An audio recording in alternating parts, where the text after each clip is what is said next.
17 दिसंबर 1984 की अव्यक्तवाणी। हेडिंग है व्यर्थ को समाप्त करने का साधन, समर्थ संकल्पों का खजाना ज्ञान मुरली। आज बाप दादा संगम युगी अलौकिक रूहानी महफिल में मिलन मनाने आए हैं। यह रूहानी महफिल, रूहानी मिलन सारे कल्प में अभी ही कर सकते हो। आत्माओं से परम आत्मा का मिलन, यह श्रेष्ठ मिलन सतयुगी सृष्टि में भी नहीं होगा। इसलिए इस युग को महान युग, महामिलन का युग, सर्व प्राप्तियों का युग, असंभव से संभव होने का युग, सहज और श्रेष्ठ अनुभूतियों का युग, विशेष परिवर्तन का युग, विश्व कल्याण का युग, सहज वरदानों का युग कहा जाता है। ऐसे युग में महान पाठधारी तुम आत्माएं हो। ऐसा महान नशा सदा रहता है। सारी विश्व जिस बाप को एक सेकंड की झलक देखने की चातरक है, उस बाप के सेकंड में अधिकारी बनने वाले हम श्रेष्ठ आत्माएं हैं। यह स्मृति में रहता है। यह स्मृति स्वतः ही समर्थ बनाती है। ऐसी समर्थ आत्माएं बने हो। समर्थ अर्थात व्यर्थ को समाप्त करने वाले। व्यर्थ है तो समर्थ नहीं। अगर मनसा में व्यर्थ संकल्प है तो समर्थ संकल्प ठहर नहीं सकते। व्यर्थ बार बार नीचे ले आता है। समर्थ संकल्प समर्थ बाप के मिलन का भी अनुभव कराता, माया जीत भी बनाता, सफलता स्वरूप सेवाधारी भी बनाता। व्यर्थ संकल्प उमंग उत्साह को समाप्त करता है। वो सदा क्यों क्या की उलझन में रहता। इसलिए छोटी छोटी बातों में स्वयं से दिल शिकस्त रहना।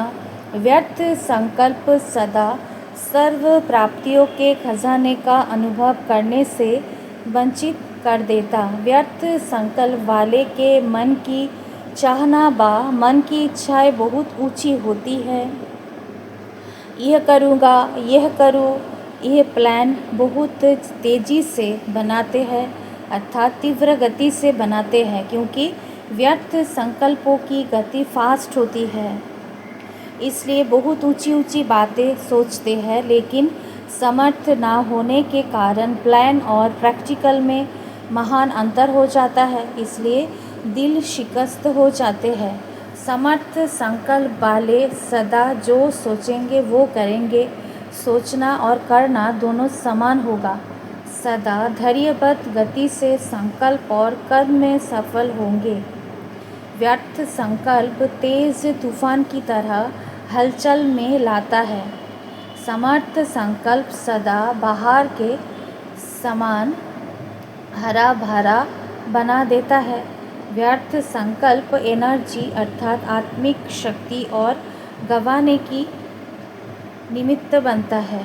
समर्थ संकल्प सदा आत्मिक शक्ति अर्थात एनर्जी जमा करता है, समय सफल करता है।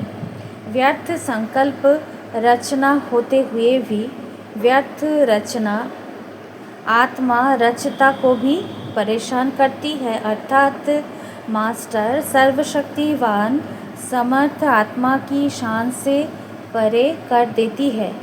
समर्थ संकल्प से सदा श्रेष्ठ शान की स्मृति स्वरूप समर्थ संकल्प से सदा श्रेष्ठ शान के स्मृति स्वरूप रहते हैं।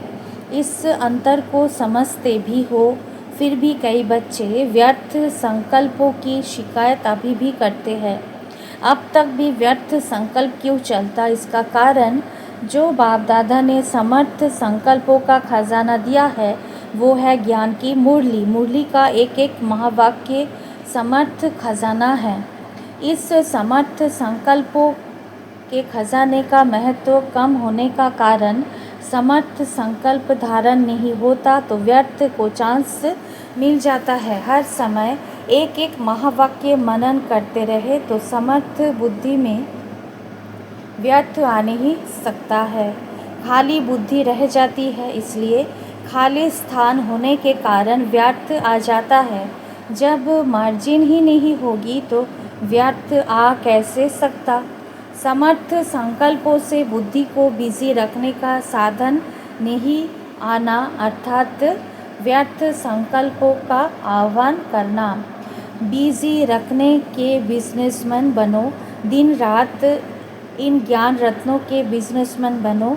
ना फुर्सत होगी ना व्यर्थ संकल्पों को मार्जिन होगी। तो विशेष बात, बुद्धि को समर्थ संकल्पों से सदा भरपूर रखो। उसका आधार है रोज़ की मुरली सुनना, समाना और स्वरूप बनना। यह 3 स्टेजेस है। सुनना बहुत अच्छा लगता है, सुनने के बिना रह नहीं सकते, यह भी स्टेज है। ऐसी स्टेज भले सुनने के समय तक सुनने की इच्छा, सुनने का रस होने के कारण उस समय तक उसी रस की मौज में रहते हैं, सुनने में मस्त भी रहते हैं। बहुत अच्छा, यह खुशी से गीत भी गाते हैं। लेकिन सुनना समाप्त हुआ तो वो रस भी समाप्त हो जाता है, क्योंकि समाया नहीं। समाने की शक्ति द्वारा बुद्धि को समर्थ संकल्पों से संपन्न नहीं किया तो व्यर्थ आता रहता है। समाने वाले स्वयं भरपूर रहते हैं, इसलिए व्यर्थ संकल्पों से किनारा रहता है। लेकिन स्वरूप बनने वाले शक्तिशाली बन औरों को भी शक्तिशाली बनाते हैं तो वो कमी रह जाएगी। व्यर्थ से तो बचते हैं, शुद्ध संकल्पों में रहते हैं, लेकिन शक्ति स्वरूप नहीं बन सकते।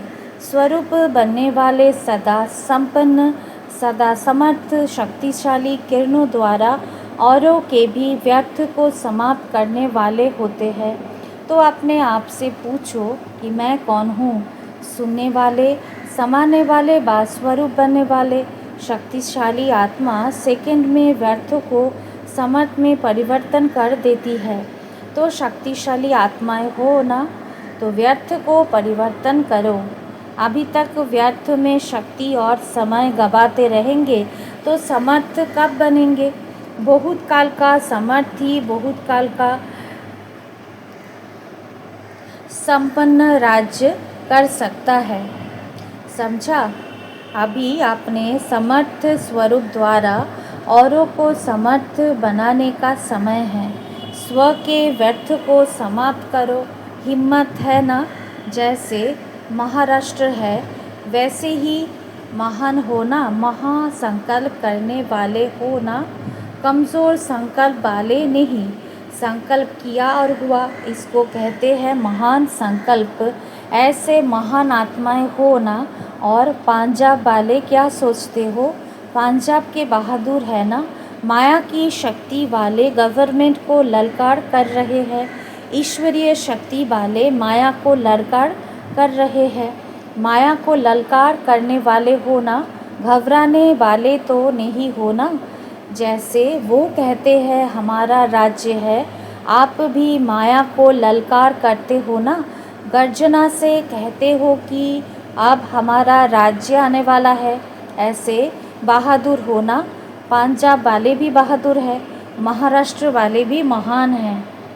और कर्नाटक वालों की विशेषता है महान भावना।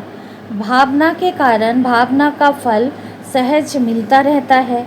कर्नाटक वाले भावना द्वारा महान फल खाने वाले हैं, इसलिए सदा खुशी में नाचते रहते हैं, तो खुशी का फल खाने वाले खुशनसीब आत्माएं हैं। तो महाराष्ट्र महान संकल्पधारी और पंजाब महान ललकार करने वाले महान राज्य अधिकारी और कर्नाटक महान फल खाने वाले, तीनों ही महान हो गए ना। महाराष्ट्र अर्थात सब में महान, हर संकल्प महान, स्वरूप महान, कर्म महान, सेवा महान, सब में महान। तो आज महान की 3 नदियाँ मिली है, महान नदियाँ मिल गई है ना। महान नदियों का महासागर से मिलन है, इसलिए मिलन महफिल में आए हैं। आज महफिल भी मनानी है ना। अच्छा, ऐसे सदा समर्थ, सदा हर महावाक्य के स्वरूप बनने वाले बहुत काल के समर्थ आत्माओं को समर्थ बनाने वाले बाप दादा का सर्व समर्थियों संपन्न याद, प्यार और नमस्ते। ओम शांति।